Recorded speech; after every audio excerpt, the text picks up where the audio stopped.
Big new developments tonight in the ongoing investigation into the Benghazi terror attack that killed 4 Americans. First, just hours ago, Republican senators blasting the administration for allegedly misleading the American people over the attacks in order to win a presidential election.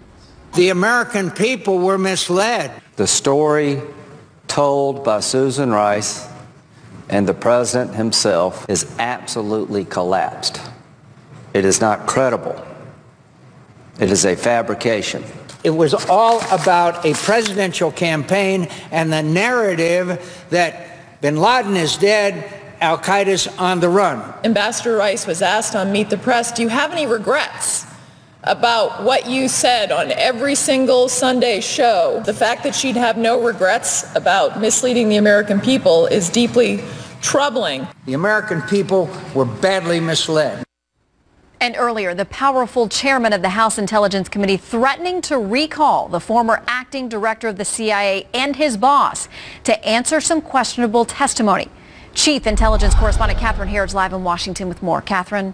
Well, thank you, Shannon. Republican allegations that the former acting and deputy director of the CIA misled Congress over the White House's role crafting the flawed Benghazi talking points took a significant turn today when the chairman, Mike Rogers, told Fox News that it's likely Mike Morrell will be recalled to testify, and investigators are also reviewing the testimony of his former boss, David Petraeus, to assess whether he should be recalled as well.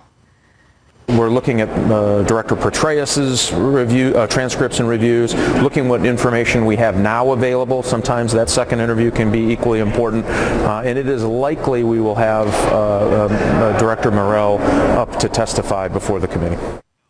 Immediately after the attack, Petraeus rankled some lawmakers when they say he characterized Benghazi as consistent with a flash mob and seemed to downplay the skill needed to fire mortars on the CIA annex. New testimony is likely to be public. I would prefer to have an open session. I think that would be, enlightening to everybody who has concerns about what happened on that September 11th day that took the lives of our Americans. Today, 3 leading Republicans said there was ample intelligence that there was no protest, citing eyewitness accounts from U.S. personnel in Benghazi. One senator claimed Morrell accused the FBI of refusing to share those accounts. He said, Mike Morrell, the FBI basically would not share that information because there's an ongoing criminal investigation. My mouth dropped. When the meeting was over, I ran back to my office.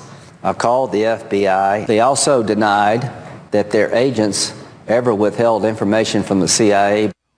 In a letter to Congressman Rogers tonight, Morrell says he'd welcome the chance to testify, and he wants his previous testimony to be declassified. Quote, I hope you agree that a session fully open to the American people is in order so that they can hear the facts of what occurred and which clearly demonstrate that everyone at the CIA and throughout the intelligence community operated appropriately. Fox News also asked Petraeus if he'd appear voluntarily, and there was no immediate response. Shannon.